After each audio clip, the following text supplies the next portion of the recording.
So now in the chapter number 3, liberalization, privatization and globalization, which are also known as the new economic policies since 1991, it is the third frame for Form 12 economics. So today we are going to discuss the effects of liberalization. Yesterday we have seen what is the meaning and concept of liberalization. Today we will see the effects of liberalization on various sectors. First we will take the industrial sector, then we will take the financial sector, which includes the banking, stock exchange, etc. Then tax reforms, then foreign trade, etc. So right now we are interested to know about the effects of liberalization on industrial sector, because industrial sector is considered to be the very important sector as far as the national income and economic growth and development of a country. So what were the changes, what were the effects the liberalization has posed on the industrial sector? Number one, deregulation of industrial sector. See, as we have discussed in our last video, that liberalization means giving freedom and removing the restrictions and obstacles and losing the control and giving some authority and power to the private sector also. So deregulation of industrial sector, with the inception of liberalization in 1991, with providing the flexibility in the rules, regulation and norms, with transferring the focus from protection to competitiveness. Now what was the need of the hour that time in 1991? That we need to compete with the industries, with the firms of the world, of foreign countries. Earlier we followed the policy of the protection to give safeguard to our domestic industries. Now we want to make our industries more competitive. So there was a transfer in the focus from protection to become competitive. Next is exemption of industries from licensing. See, it was again a great problem before the industrial sector, the license Raj and permit Raj and inspector Raj. That has also led to the corruption, red tapeism and other type of problems. So removal of the licensing and other formalities has given some freedom.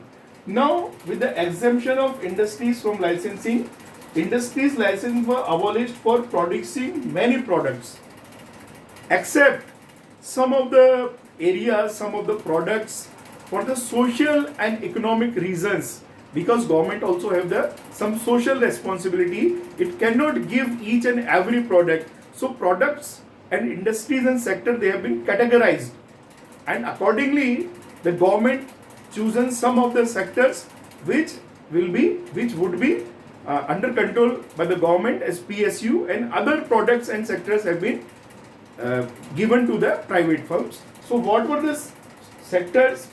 Except alcohol, cigarette, hazardous chemicals, industrial explosives, electronics, aerospace, drugs and pharmaceuticals. These I have written with the red pen.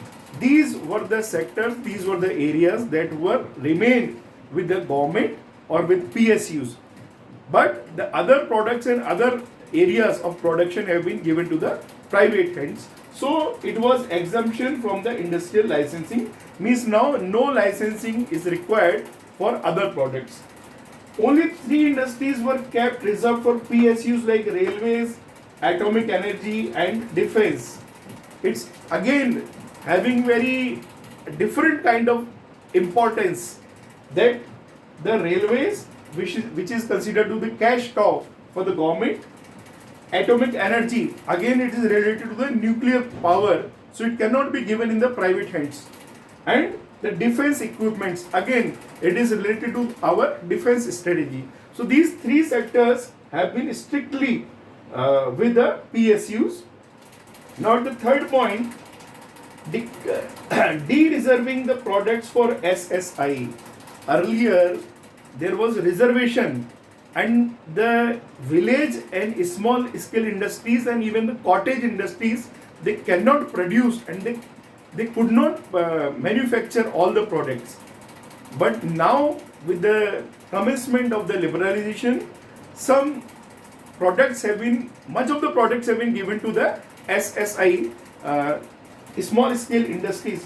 Why? See, in the Indian economic development, there is a great role of the small scale industries, because it is capital intensive industries. So it gives employment to our population. Secondly, less capital is required for establishing any small scale industry. So it is a twofold benefit. So small scale industries have been allowed to produce many products which were earlier reserved for the production through PSUs only. Means earlier many products only the PSUs were authorized to produce. Now many of the products have been given to the small scale industries for the production purpose. Freedom in decision making. Generally, what happened? The government decide. We have much impact of the socialism pattern on our economy, as our policy makers have chosen this. So earlier the product related and output related and pricing related decision were taken by the government. The government used to fix the price, and price ceiling was there. Okay, so freedom in decision making. With the policy of liberalization since 1991, the private firm were allowed to take pricing and output related decision. What should be the price according to the cost of the production, what will be the profit margin, and what the level of output. That decisions now the private firms have been allowed to take. Expansion of industries. If an industrialist is able to assume much benefits in the expansion or establishing a new plant, so earlier he has to go through a long process. Now the expansion related decisions could also be taken by the industries or the owner or the entrepreneur. So the liberalization policy also paved way to establish new plants or extend the production capacity without much formality and regulations. So much flexibility has been given in this regard also. Then extending the investment limit. As per the definition of SSI in 1951, the upper limit for the investment regarding the machinery, regarding the plants, regarding the establishing the plant and all this, it was only 5 lakhs. And with the inception of the liberalization in 1991, this limit from 5 lakhs, it has been extended to rupees 1 crore. So with reforms, the NEP 1991 and policy liberalization, the investment limit for SSI has been extended from 5 lakhs to rupees 1 crore. Then exemption from the import duties.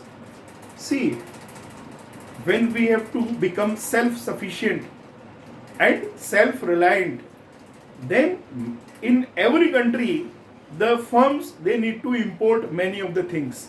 Like they need to import machineries, they need to import technology, they import, most importantly, they need to import raw material.